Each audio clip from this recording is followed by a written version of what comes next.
What's up, men? Welcome back to the Kingsman podcast. Today, we're going to do part 2 of Living the American Dream. Your business, your rules, your way. Or maybe not. Join us and see what's next.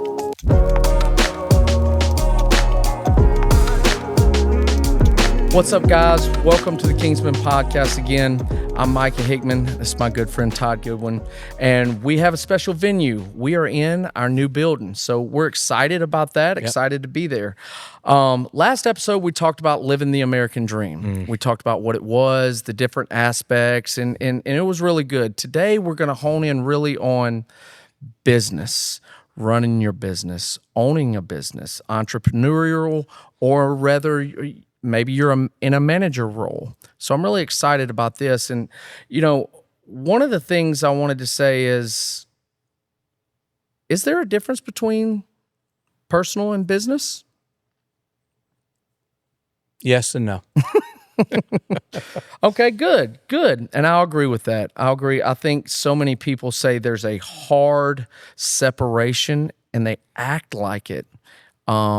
In the aspect of, well, I'm over here and this is my personal cave. It's compartmentalization, and you can't do that. Well, men do it great. It's our nothing box, and this is our business box. And but that's not how the rest of the world functions. Well, and I think that goes back to not necessarily the rest of the world, but Christians, not necessarily Christian, but somebody who wants a relationship.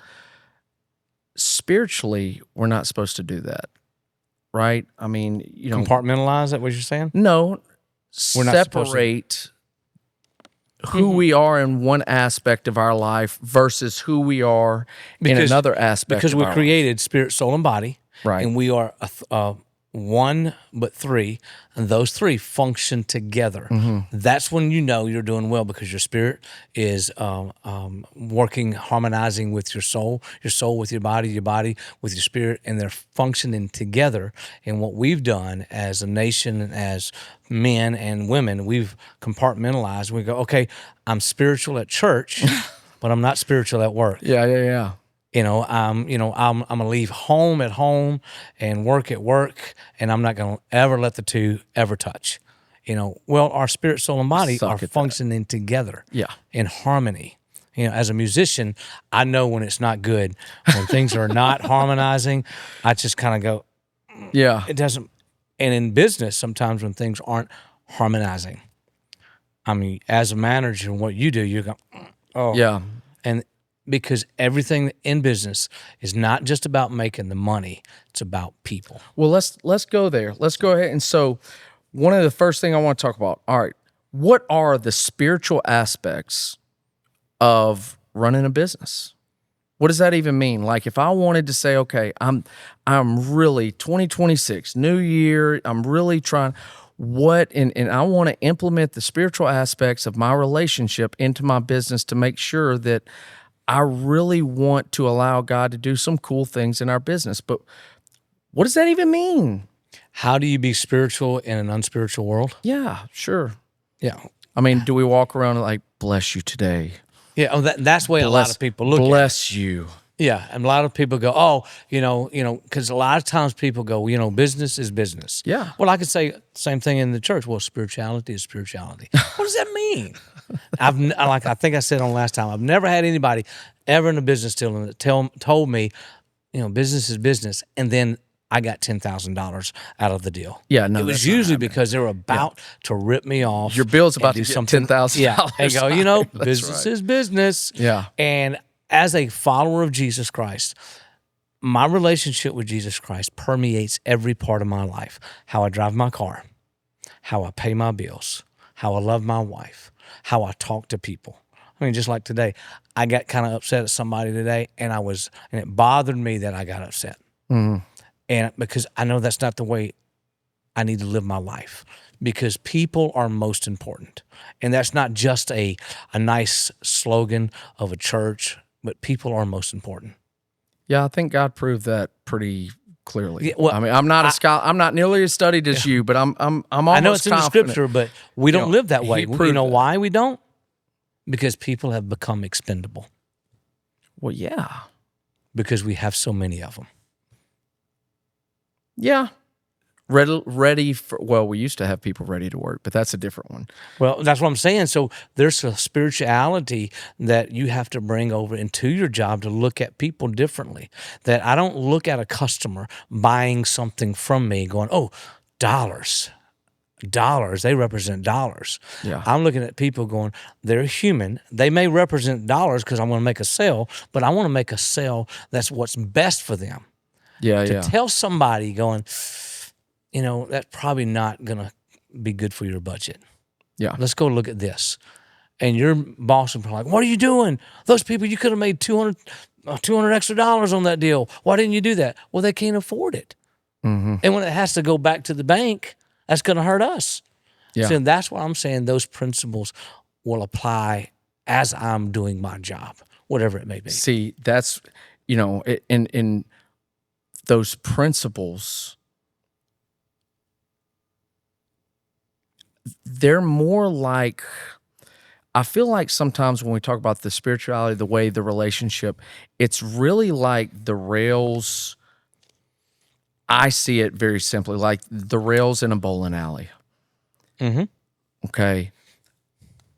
I've known some really good bowlers that have bowled 300 but I'm not, I'm excited if I get 150. Man, I crushed it, I mean, 300 is the highest you can go if you don't know, but with the rails, sometimes. You talking about the gutter?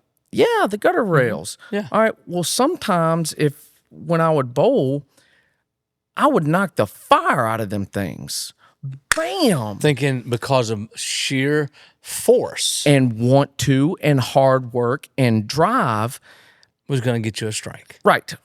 How'd that work out in the real world? It didn't. It didn't. And it doesn't. It's It's called burnout. Mm-hmm. It's called you're miserable at home because you're miserable mentally because you're exhausted. You're exhausted as a dad. You're exhausted as a husband. You're exhausted as a supervisor, manager, as an owner, or somebody that has to make decisions that's going to affect people's paycheck. It doesn't end well. And you're like, God, you tell me everything my hands find to do it with excellence. Do it, work hard. But I'm still knocking the rails and it's beating. I mean, you get tired of going into the gutter all the time. Yeah, I mean, you get tired of beating the fire out of things and you're just like, wham, wham. So would it be wise to stop what you're doing, back up and take a look at this differently? Bingo. Well, let's look at it. Let's go ahead and define if I said, okay, what are these, you said principles, what are those principles? What are those principles? Could you define them and say, okay, here are the things that really, I'm not going to say they're going to lead to 100% your wildest dreams success as far as wealth and riches and the boat and yacht and all.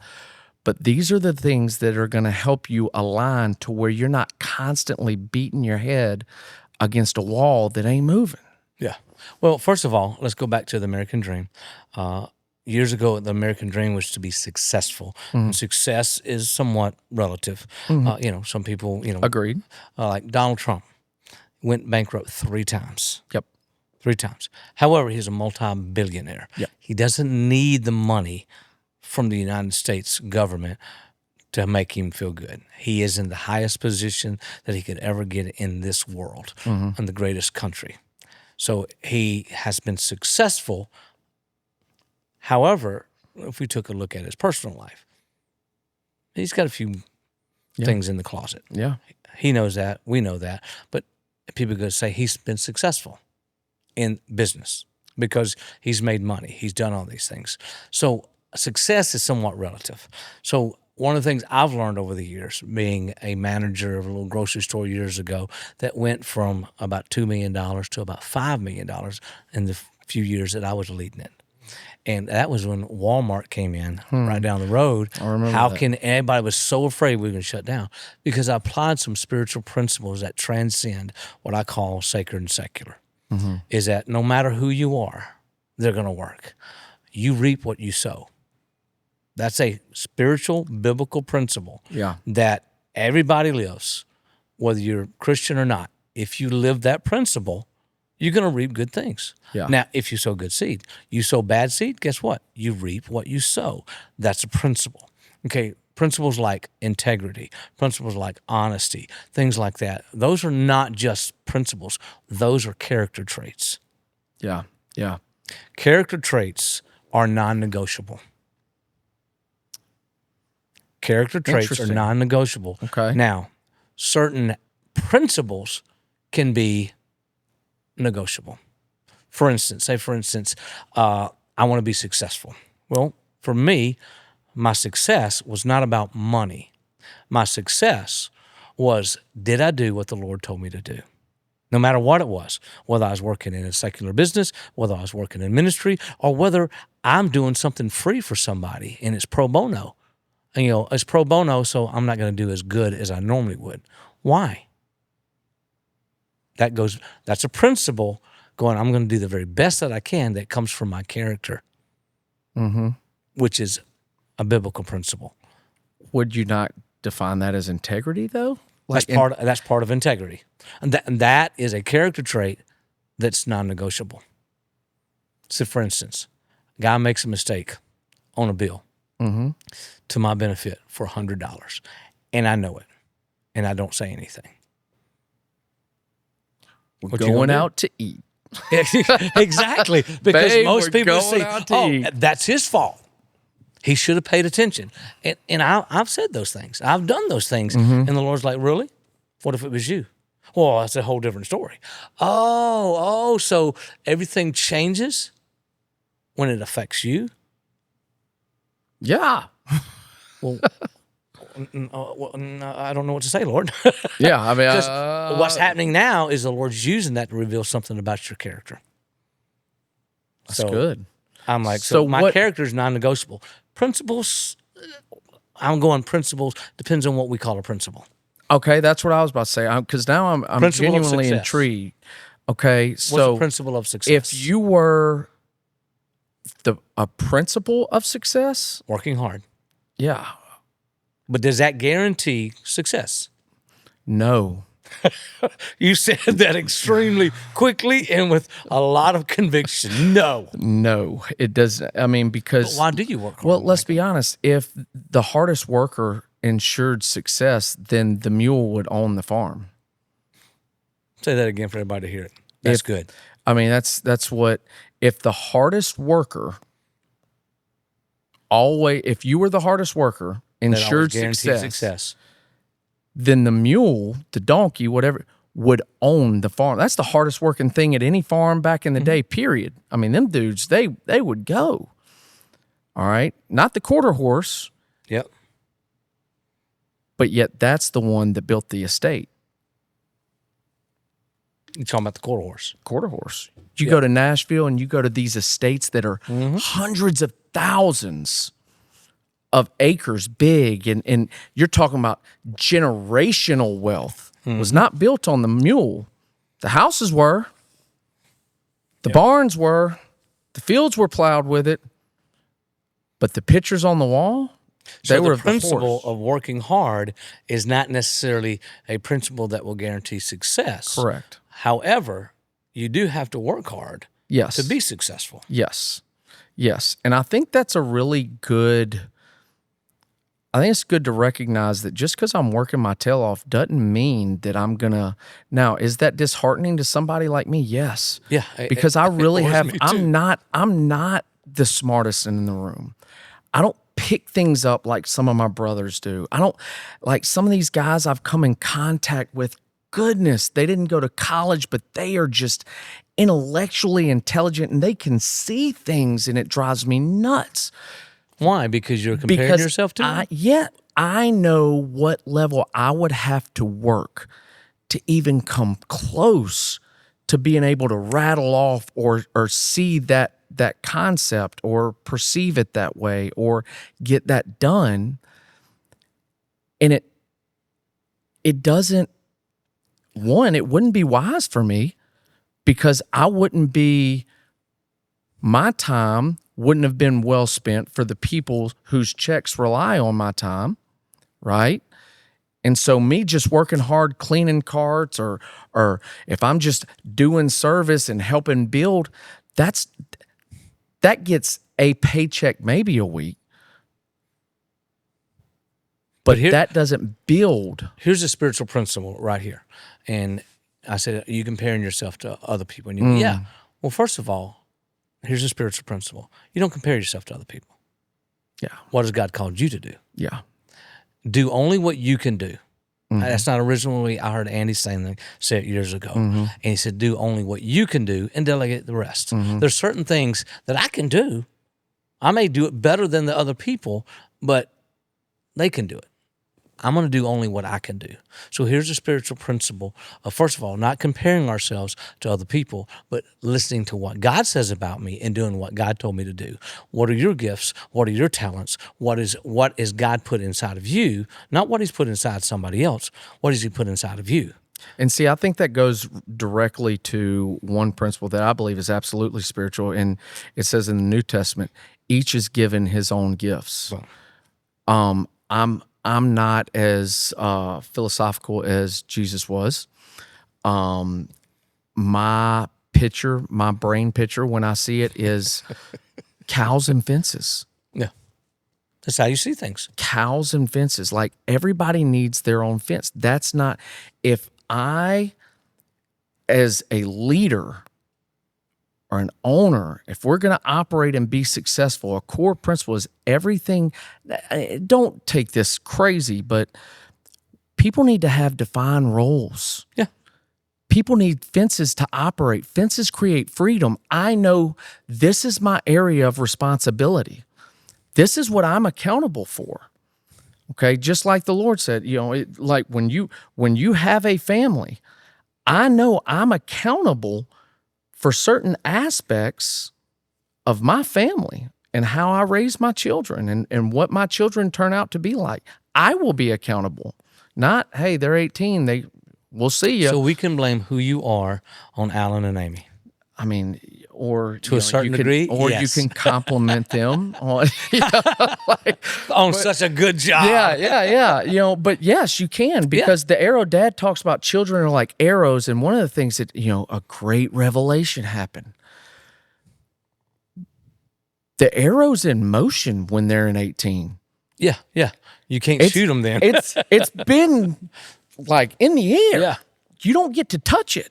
You don't get to bring it back. So you better be really careful. So let's apply that to the business world. If you're setting up certain things, what is one thing that I need to do is to think through, like, okay, once I set this in motion, it's going to be really hard to get it back in. Now there's adjustments. Think about this.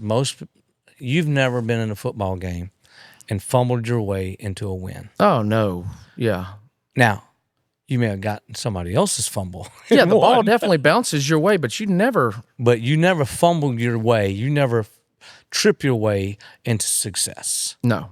There's some principles. Now, there are a few people out there that was at the right place at the right time, and things happen. Absolutely. But for the majority of our world, that's not how it happens. Well, and I think some people say lucky, and they're just the right place, right time. You got to know the right people. What did they do degree, to be in that place, though? Nick Saban says it all the time. And I love when he says it because it just resonates with me. It's not hard to be average. You're right. And I'll go one step further. I think it's hard as a man to suck. I think you have to make a decision that I'm just going to willingly suck. I'm going to choose. It's not really hard to be mediocre because the world is already there. Well, our desire is to survive, right? And it's almost rewarded. He's a survivor. I don't want to survive. No. I want to thrive. Yes, I want to succeed. I want to climb the top. I want to, maybe not the top, but why not? I want to be up there. I'm going, why not? Well, I mean, a lot of times with the top, there's a lot of chaos to stay up there. But here's the thing is, John Maxwell learned in his lessons and teachings over the years, says this: if you're lonely at the top, you didn't do it right, because you should be bringing people with you. Well, okay, so, and that right there goes exactly with another thing. Now, I called it a principle. let's say maybe a character trait of successful business. One thing, I'll go back to saving because he starts talking about everything we do with excellence. We've talked about that, working hard. Okay, yes, you want a good product. You better be proud of what you do. Yeah. Right? You better, we'll I get did to my that. very best. Yes. Next, all right, integrity. All right, and the way that, did we do everything with integrity? Meaning, are you doing what you were supposed to be doing? The way it was supposed to be done. The way, in the manner that it was supposed or asked or required to be done. Without cutting any in corners. The method that it was required to be done. Okay, and that's a different way of looking at integrity, because it also includes, like, did you do it in the manner it was required, in the method that it was intended? And some people go, well, they start making excuses. Work smarter, not harder. Yeah. Well, that work harder, not smarter. I have to disagree with that. I think you got to work hard and smart. I agree. I think because when you say only work to be harder, efficient, work harder or work smarter, not harder, you're saying then the people that work smart aren't working hard. I disagree with that. Yeah. There's some people just going to work hard and they don't want to work smart because they're happy the way they're, like, it goes back to what you said. They're happy just digging a hole. I'm like, okay, well, that's great. But thank God for somebody that came along and said, man, this is hard work.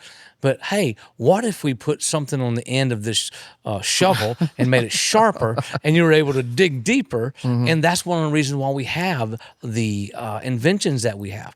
Thank God for air conditioning. Yeah, no doubt. Somebody go, I'm tired of sweating. Yeah. And they invented air conditioning.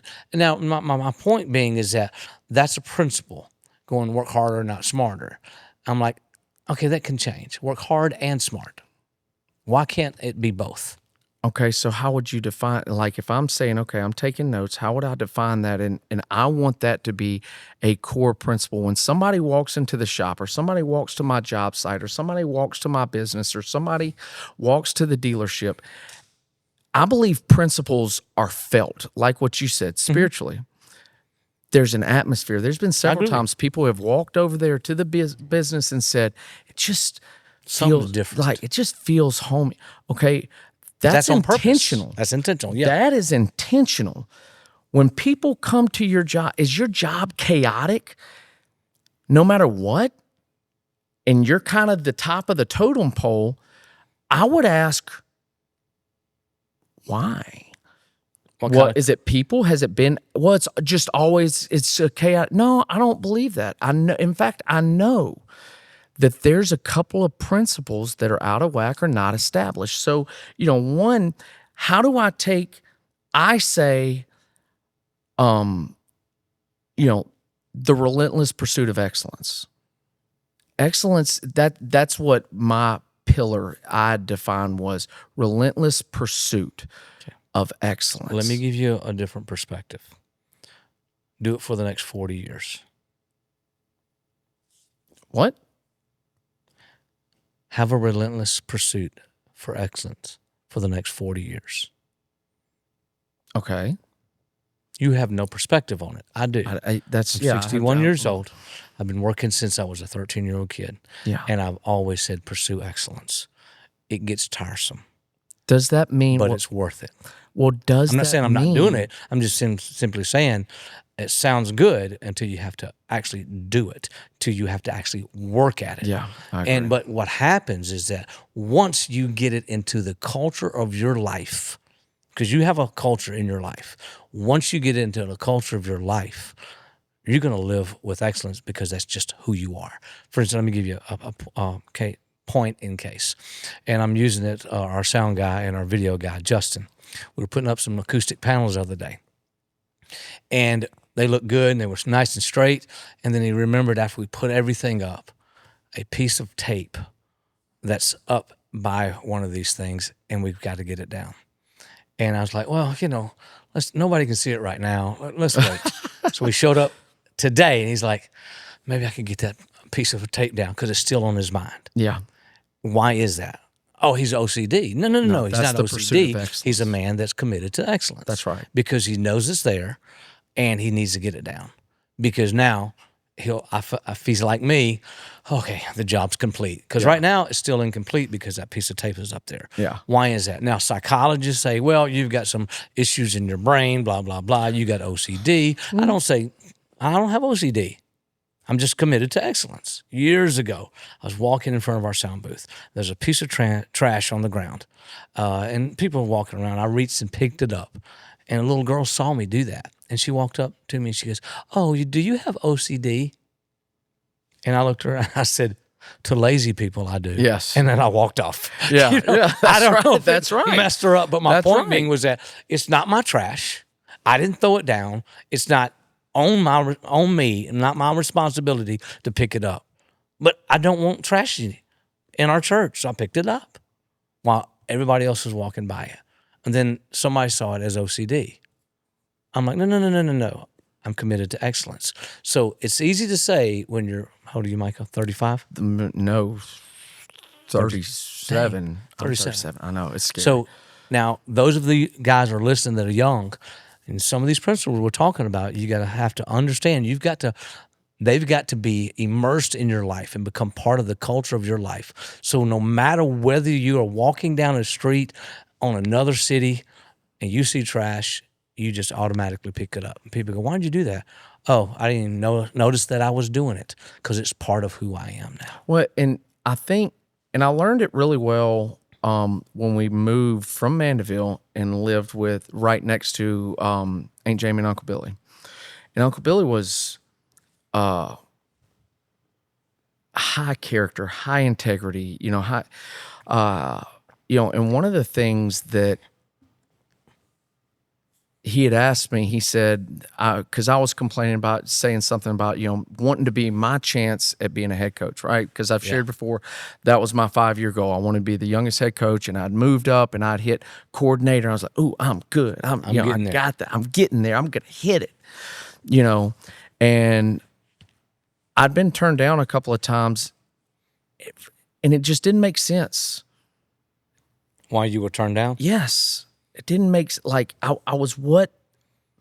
You had all the boxes clicked. Yes, I was a fit. I was what, and this is not selfish. I'm just saying I was what they were defining they wanted, and the energy and the fresh start and all this stuff. And I was so frustrated. And he asked me, he said, dude, have you ever thought about maybe the Lord just said, it ain't your time. You're not ready yet. I was like, no, I hadn't. Not that I wasn't asking. I was like, but I hadn't. He was like, let me ask you. He didn't see the spiritual side to this. Yes, I did not see the spiritual aspect of it. And he said, let me ask you something.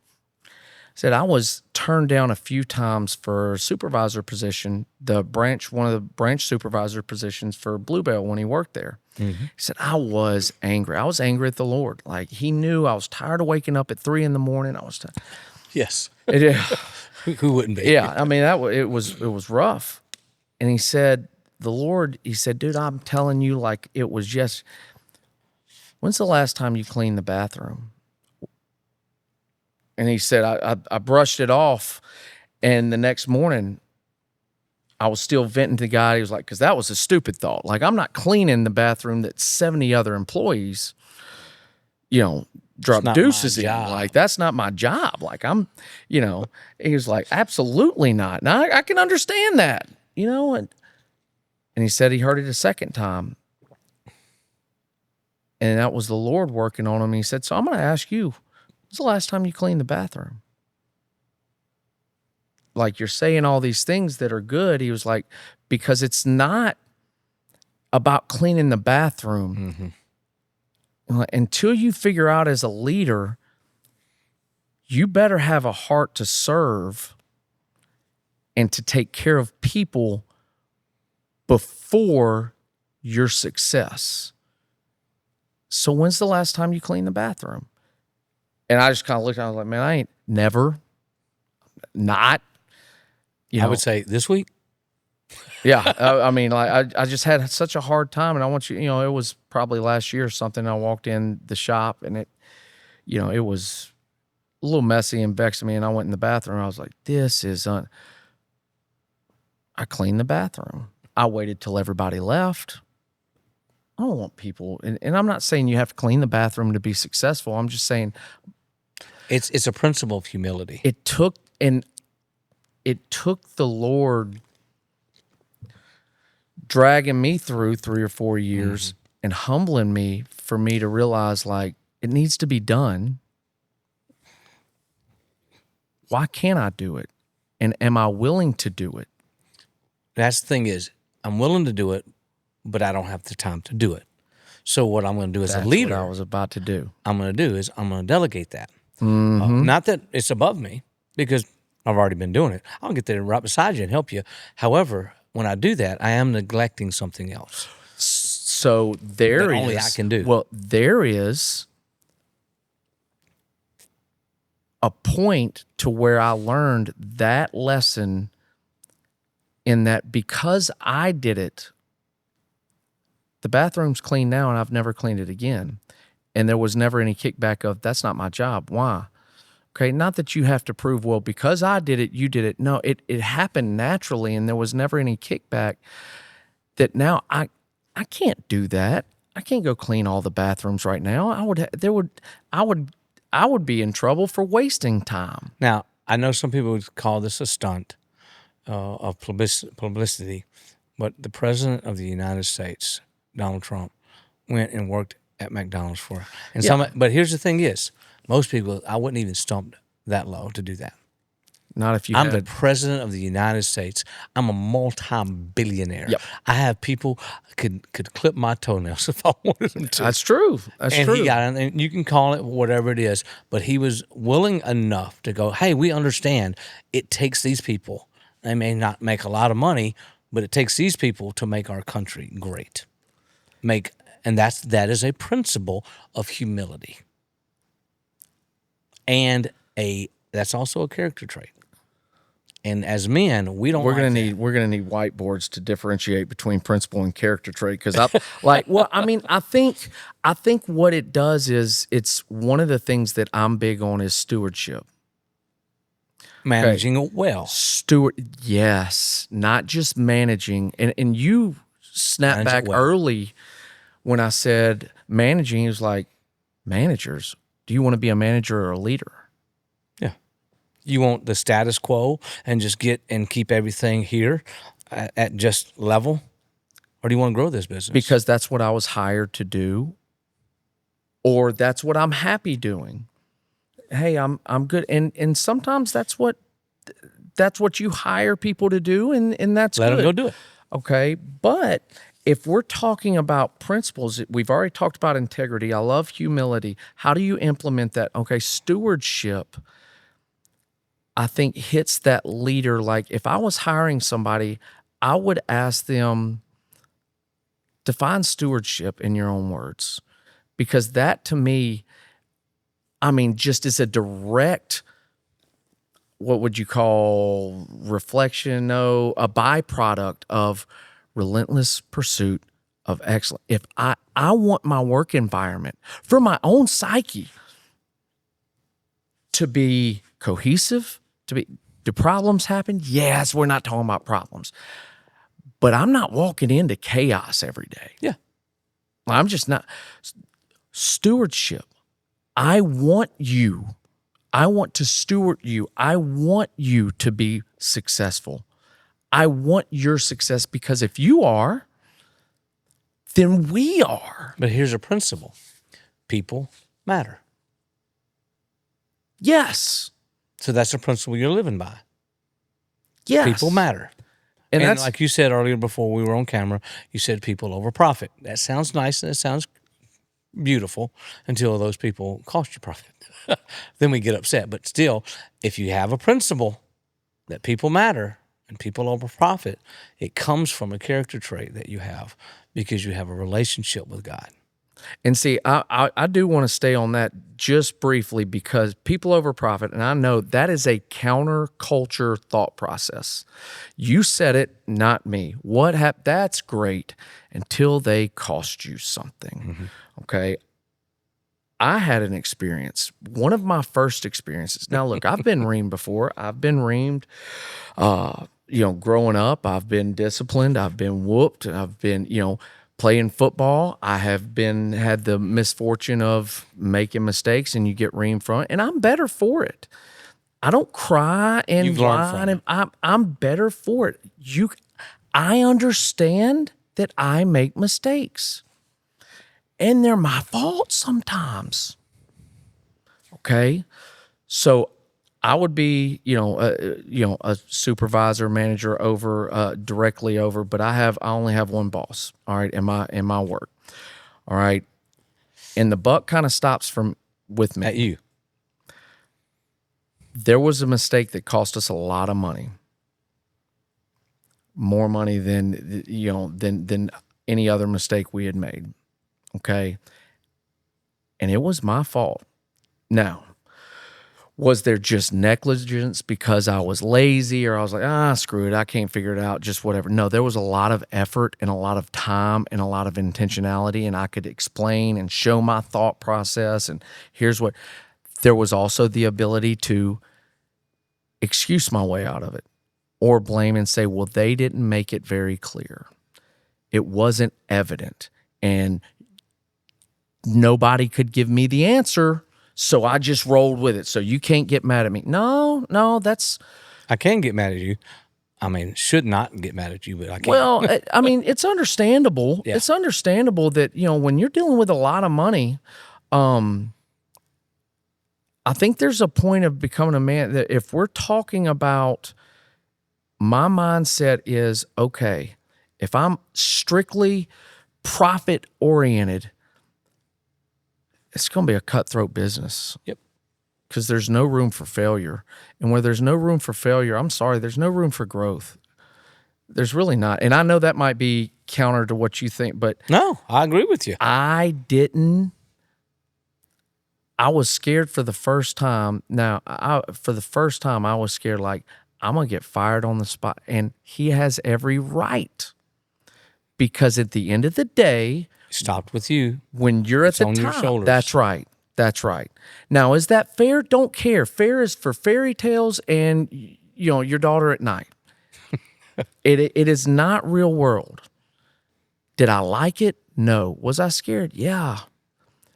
But you know what I was more upset about, and what I almost ashamed a little bit. I wouldn't say ashamed. I don't know what other word I would use. I was just disappointed and disheartened in myself.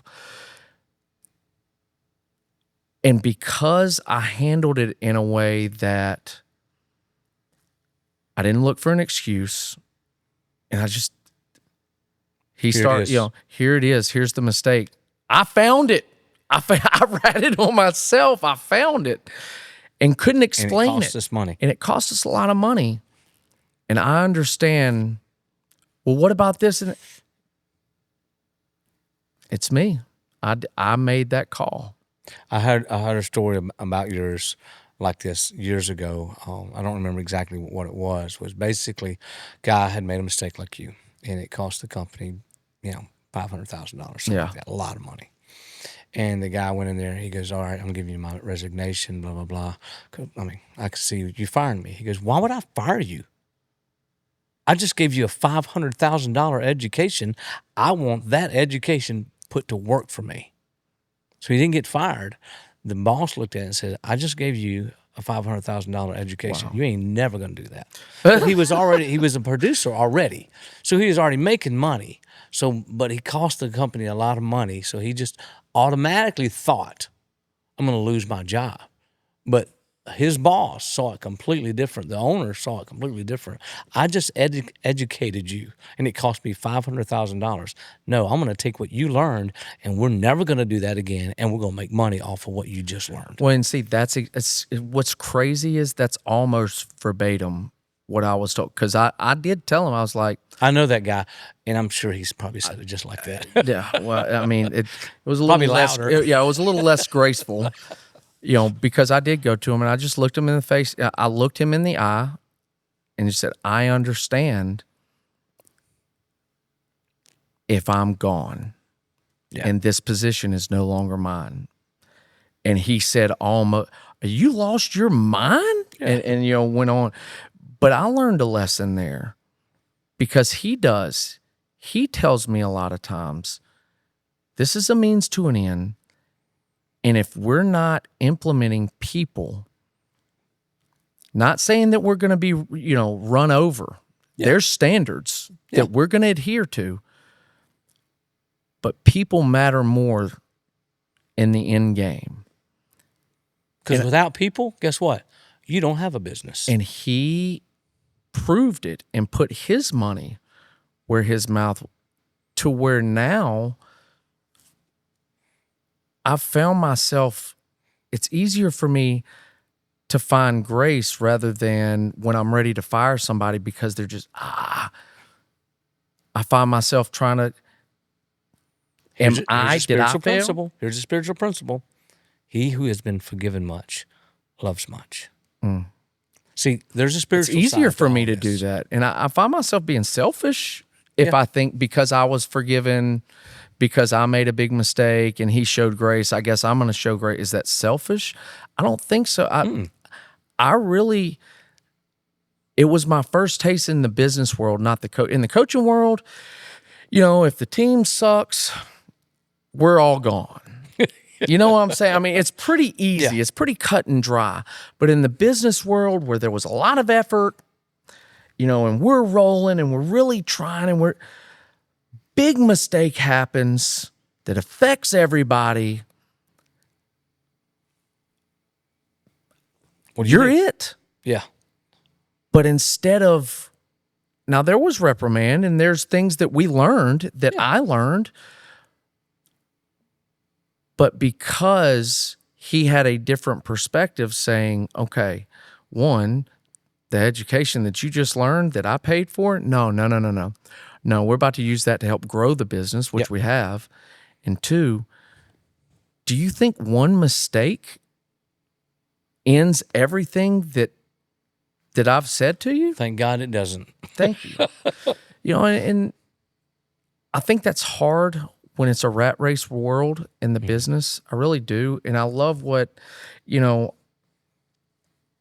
everything's about shortcut, how quick I can make it. And one of the things that I love that I wrote down in my personal journal is the big boys want the shortest way to success. What did I say? The big boys want the shortest way to success. Sorry, went brain dead. But the cornerstones build deep roots before they go up. That's why Jesus said that he was the cornerstone. Yeah. So going back to our original thing, about the American dream, we all want an American dream. We have the opportunity to be able to be successful. So as a follower of Jesus Christ, I can't separate my spiritual life from my everyday life.